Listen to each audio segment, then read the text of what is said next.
बाजे पैरे प्रेरित के रुंझुन, नाचे तन मन माया माँ संग झूम झूम।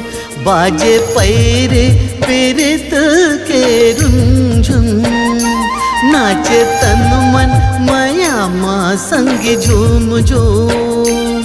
मोर पुन्नी के चंदा हावे तोर गुर तुर बहना मोहनी सुरतिया है। चल माया के कुरिया बना के जहुरिया बसाबो नवा दुनिया। चल माया के कुरिया बना के जहुरिया बसाबो नवा दुनिया।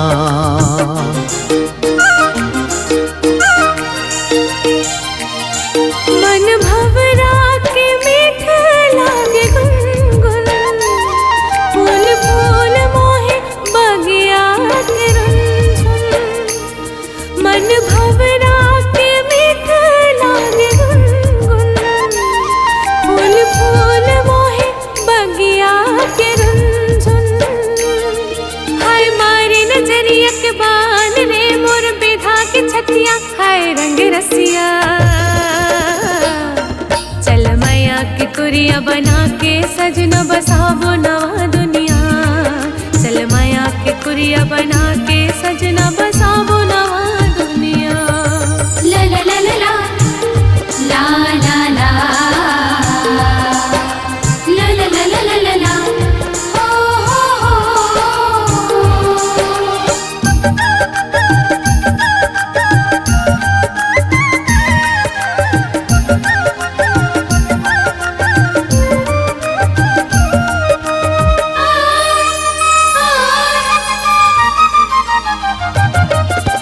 फूल कंवल कस बरसो घर फूल कहना हो रूप है तो। लामे सुतरी तोर संग मन के मिलाना, ओ हाय रानी मोर। हो फूल कंवल कस बरसो घर फूल कहना हो रूप है तो।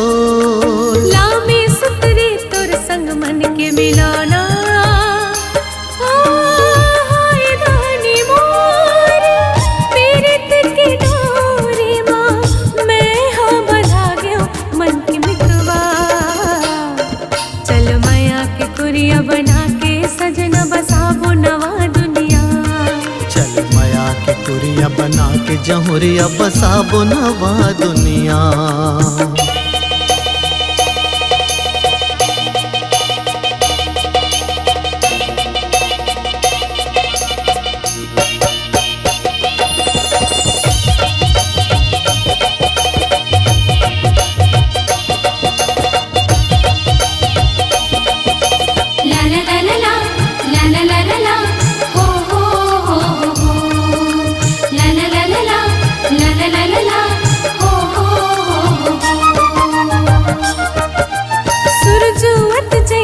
चहके चिड़ैया हो प्रीत रूख ले।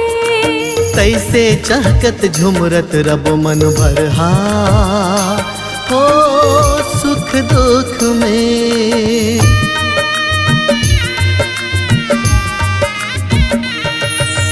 सुरजुवत जैसे चहके चिड़ैया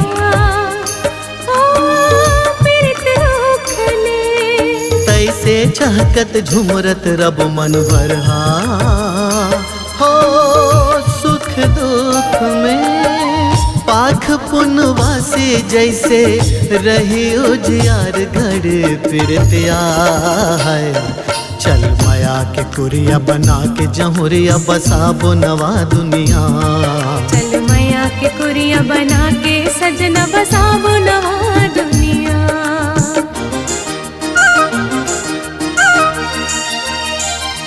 बाजे पैरे पीरित के रुंझुन, नाचतन मन माया माँ संगी झूम झूम।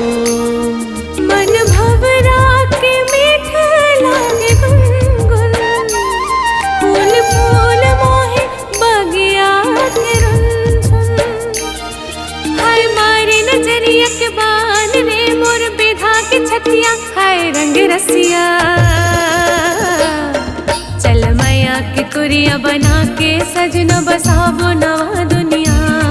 चल माया के कुरिया बना के सजना बसाबो नवा दुनिया। चल माया के कुरिया बना के जहुरिया बसाबो नवा दुनिया। चल माया के कुरिया बना के जहुरिया बसाबो नवा दुनिया। चल माया के कुरिया बना के सजना बसाबो नवा दुनिया। चल माया के कुरिया बना के सजना बसाबो नवा दुनिया।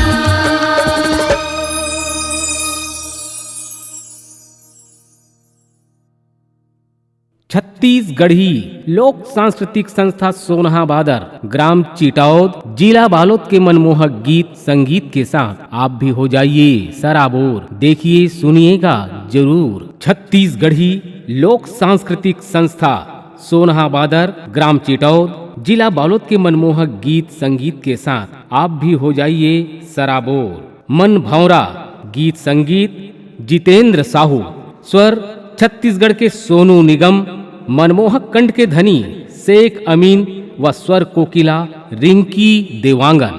हमारे मनमोहक गीत संगीत नृत्य हास्य व संदेश परक प्रहसन की लाइव प्रस्तुति एवं ऑडियो वीडियो एल्बम को देखने सुनने के लिए हमारे सोनहा बादर एवं आकांक्षा म्यूजिक स्टूडियो यूट्यूब चैनल को लाइक, शेयर, कमेंट्स व चैनल को सब्सक्राइब जरूर करें और हाँ, बेल आइकन को जरूर दबाएं ताकि सोनहा बादर की मनमोहक प्रस्तुति आप सबसे पहले देख सकें।